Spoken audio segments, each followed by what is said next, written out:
of unfortunate news here.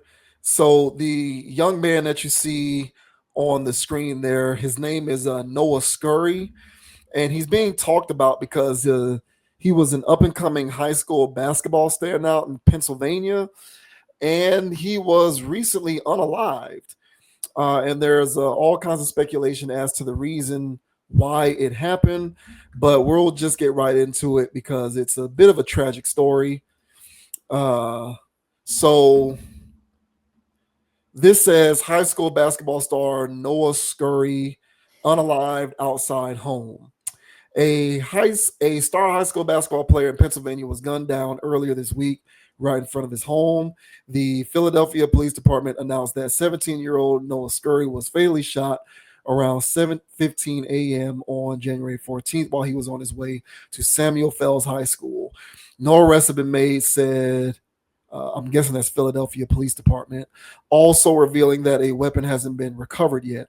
Fox 29 reports that a rap video posted the day before Scurry was killed portrays what law enforcement believes to be him in a Joker mask holding guns. Since the shooting appeared to be targeted, this video and its content could be connected.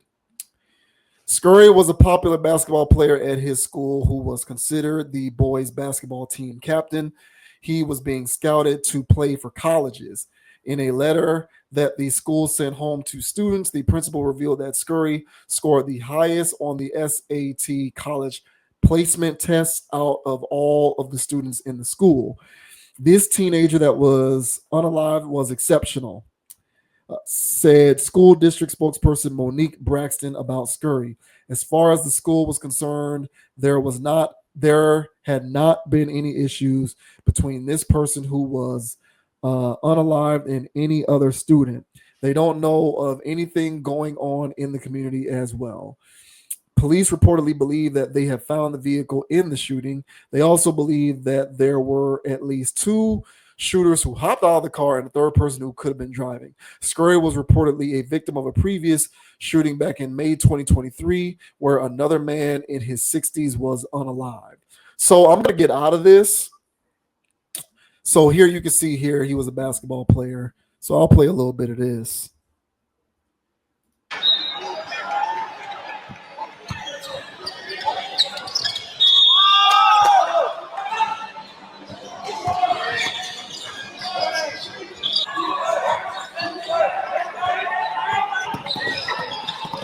So he was a hooper.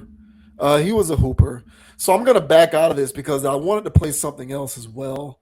First, I'm going to go ahead and kind of get it queued up so that we don't have to get hit with annoying ads. Because I did find some supplemental content that can perhaps add a little bit of context to this situation. Yeah. So if you'll give me a second here and I will find it.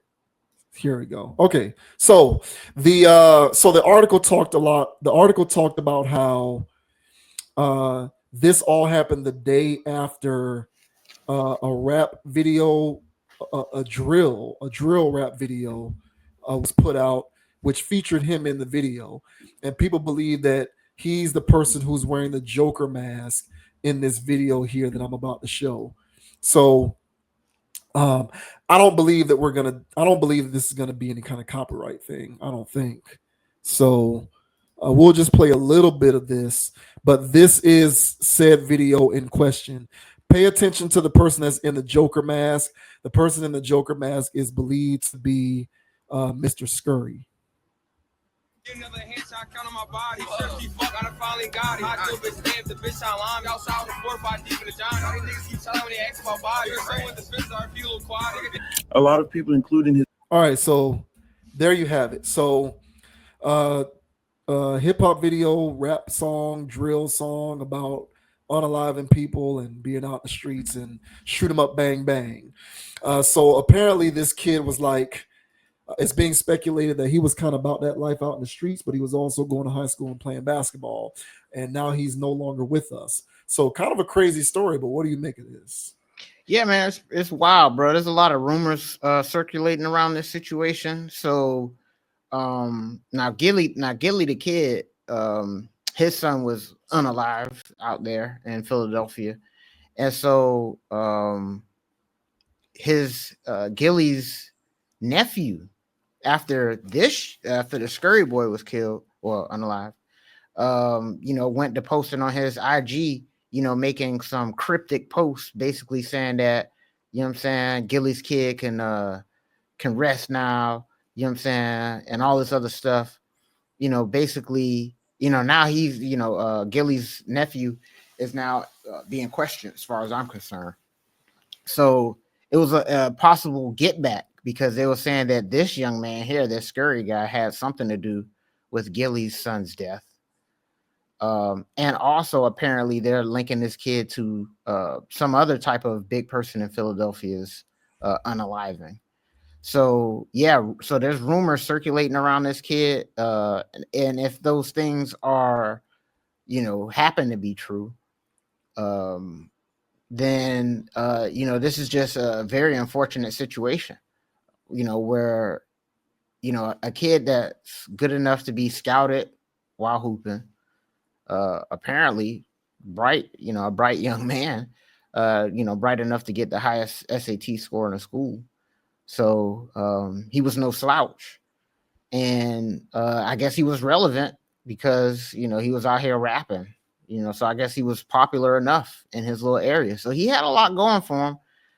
So I'm not too sure why he would be doing the other stuff, but it looks as though he got caught up in the op lifestyle, and sliding on people and spinning blocks. And it looked like he got caught up in that and was actually living that life, even though he can hoop.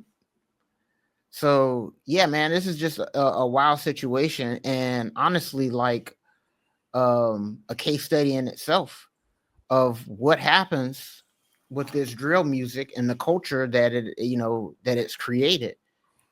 That these young people feel like they could try to live both lives, where they're literally out here, if this is true what this young man was doing, out here living that life where you're unaliving people and catching bodies and then making rap songs about it and still think you can play basketball and take SAT scores, So yeah, man, to me, I think this overall is a sad byproduct of what people have been calling just entertainment, because this young man didn't have to go down this road clearly.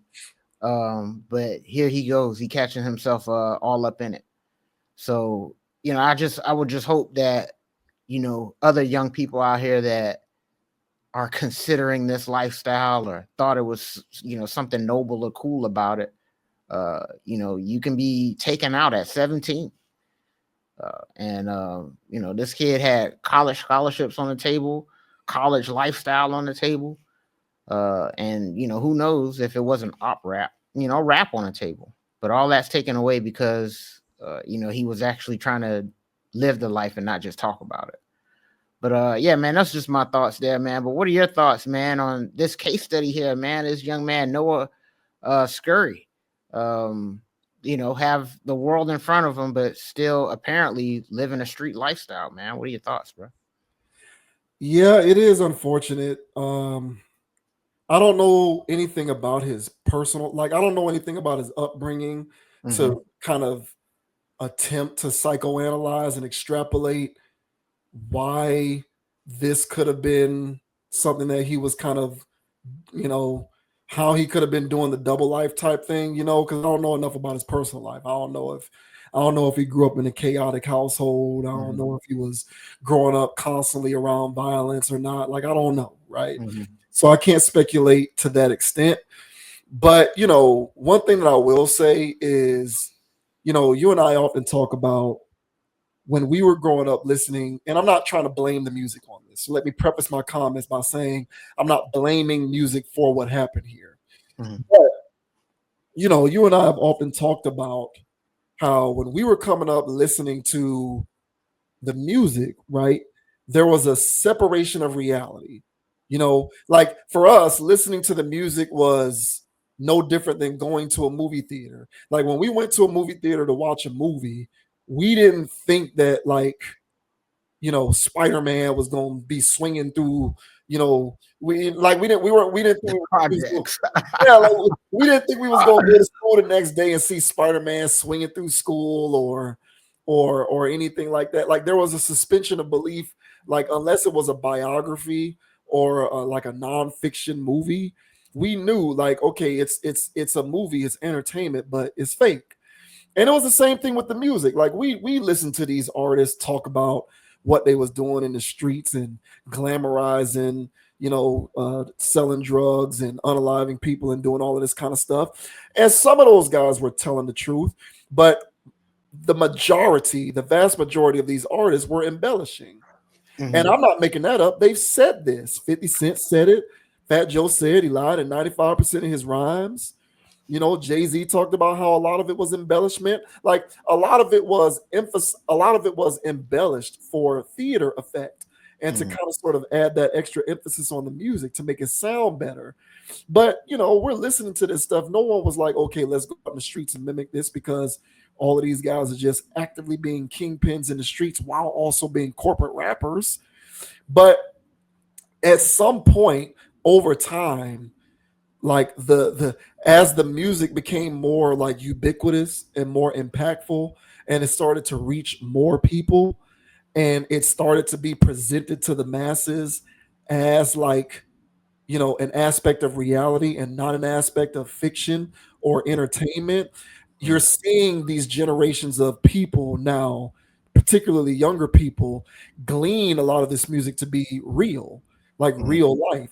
And they're gleaning the prospect of I'm going to school and doing my thing in the daytime, but I'm also in the streets at night. Like they're gleaning this double life presented through a lot of themes inherent in the music to be a realistic proposition more and more. So like I don't know him from a can of paint. I don't know if he was influenced by his entertainment father figures or whether he was growing up in a tumultuous, chaotic environment. I don't know which is which.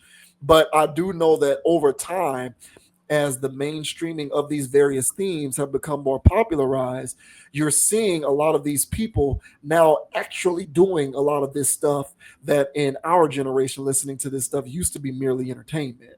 So Right. like, they're actually in the streets doing this stuff like for real. Like they're running around, jacking people. Look at what they got going on right now with professional athletes being intentionally targeted with home invasions, Right. right? Like you got people like Young Thug and Gunna and people like this who were making music talking about how they gang affiliated and they run up in houses doing home invasions. Now, you know, were they telling the truth? Were they telling lies? It kind of seems like it was a little bit of both. But now it's a lot of this stuff is being perpetuated throughout society with people basically doing it for real. Home invasion operations, carjacking operations, you know? So I think it's a possibility that he is one of the many people getting caught up in that wave where it's like, you know, there's multiple sides of me. And to blame it's probably a result of a lot of different factors. I'm not going to sit here and say it's just the music doing it. I'm not going to say it's just the parental figures or lack thereof, depending on however he grew up. It's probably a confluence of events. It's probably a combination of all of it. And I think the presence of this doesn't make it any easier to stave off. So it's going to be interesting to see as we move into the future how a lot of these things become more palpable and the various ways in which they reach more people. Because I do think a lot of people nowadays are coming up being socially engineered by a lot of this content to glean it as reality more Right. so than we were being sold on the idea that was reality when we were coming up listening to it Correct. and being exposed to it. So there's an extra added layer of this, and I don't necessarily know that it's the best thing, but I do think that it's the hand that we've been dealt. So it'll be interesting to see how it plays out. Yeah, and I'll say this: when when you think about movies, at least for me, when I was a young person, and I would watch something like Jurassic Park, Now I knew that, that was a movie, that dinosaurs aren't running around here. All right. But it'll be something about the cinematic experience where after watching a movie, I would start acting like I'm in a movie. Yeah. Yeah, I would start doing that. Especially if I watch something real compelling or something like that. Like as soon as the movie over, like, and I walk out of Movieco or whatever it's called. You know what I'm saying? And I'll walk out of there and my life is cinematic for like the first 10 minutes. Hell yeah. And then I snap back into it like, oh snap, it's just me. And so even though I suspended my beliefs while watching an animated movie or a superhero movie, and I know that was all fictional, there's still something in there that you walk out with. And so the same thing goes when people are listening to this music. And when they're listening to this music, some people, I know, like you were saying, for our generation, there was people out there that would listen to it and go, there's no way he can be selling drugs and then putting it on records. Like, you know what I'm saying? Wouldn't the police be at his door? There's no way that this guy killed a dude, wouldn't the police be, knocking down his door? So then there was always this thing of, there's no way that this is happening. And so, but I think the more that these things get drilled into people's heads, like I don't know if it was like what time it was. I don't know why so much that it was, I didn't believe it, but I don't know when that corner got turned, when these young kids was listening to this stuff and actually started to do it. Like, I don't know. I think it was the Rico. Like, I think that a lot of it was the Rico stuff. Well, yeah, the Rico stuff exposed the fact that they was actually really doing it, but who knew that these guys were actually really, like, I thought Thug was just out here, doing what Wayne did and everybody else, but apparently he was really out there. You know what I'm saying? Like Pee Wee Longway, he got a Rico. He was really out here selling that stuff, allegedly. And so I'm like, man, these guys were really out here doing that stuff. Like, they were really in gangs. So I'm not surprised anymore, but I thought they were just studio guys like our generation, but they came up. I think it was so consistent and it was so much going on that these guys said, I'm going to be the real version of it.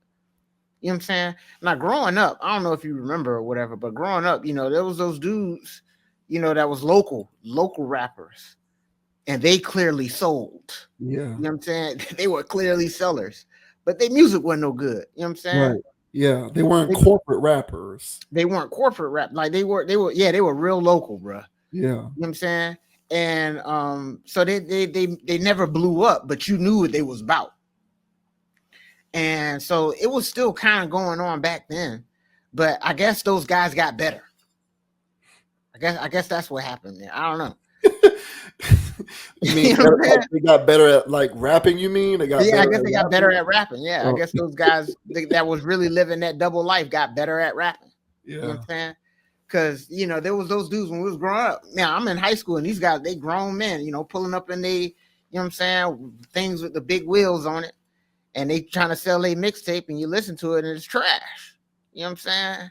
But I guess some of those guys, I guess that lane of thing was still going on in other places, and those guys actually blew up. Who knows? But all I say is that even if you suspend your beliefs when you're watching certain things, some of that stuff still stick on you. And I think that these young people, they've been proliferated with it so much. They didn't have any other options, like how you always talk. Like, there's no balance.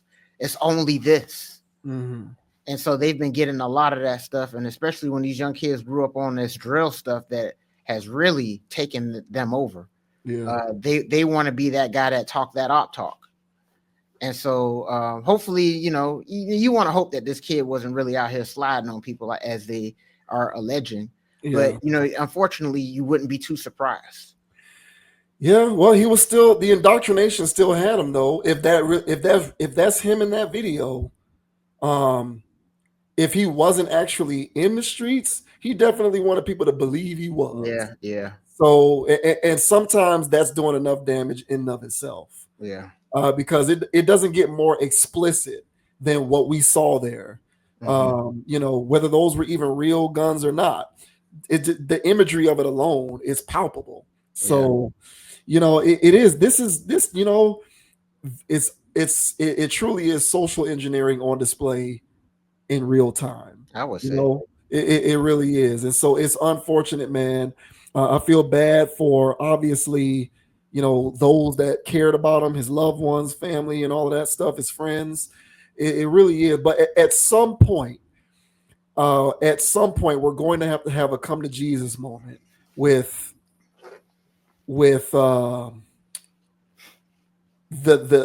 long term ramifications of an overexposure to Mhm.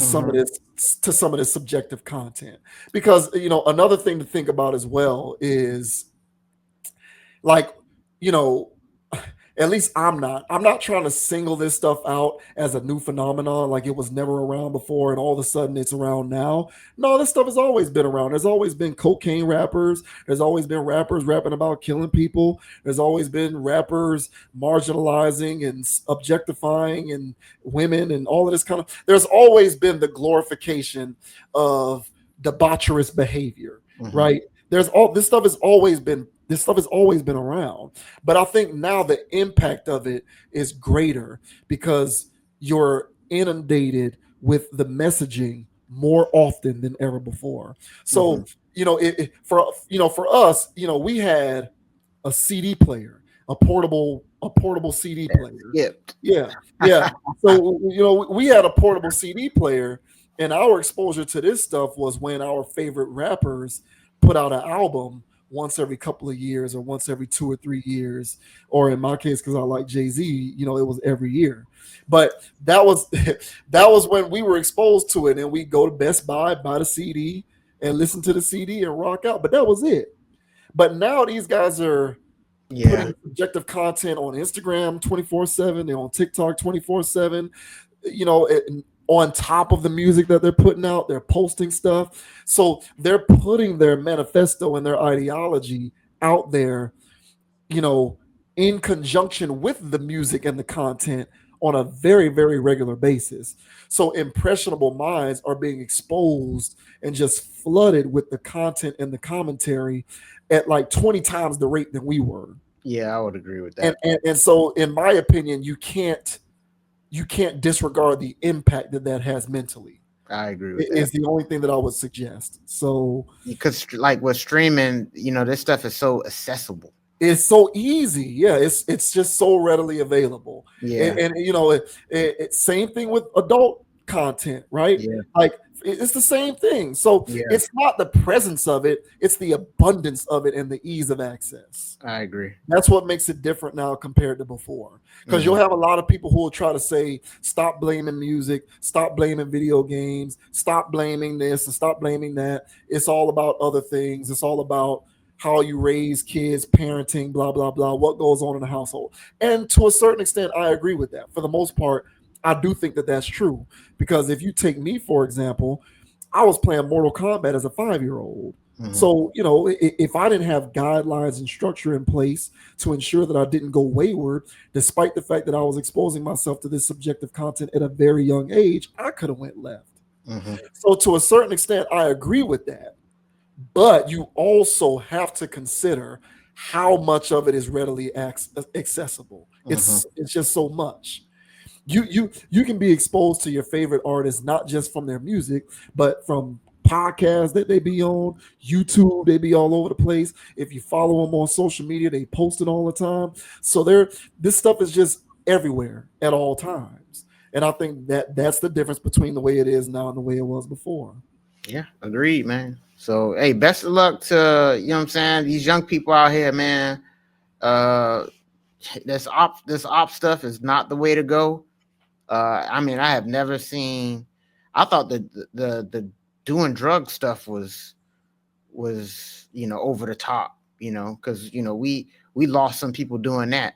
But this op stuff, man, is just taking on a whole new thing that I never thought it would. So, what I'm Yeah. saying, y'all be safe out there, young people. And yeah, man, to anybody that was involved in any of this stuff with this young man, what I'm saying, sending condolences y'all way, man. This is wild Yeah. stuff. Yeah. It's messed up. It is. It's messed up. I hope justice is served, but this is definitely a form of a crisis, Yeah. and how you regulate, monitor, police, control the pipeline, access this content. I don't know how you solve that. I don't know how you solve that. It is a conundrum, to say the least. Christ.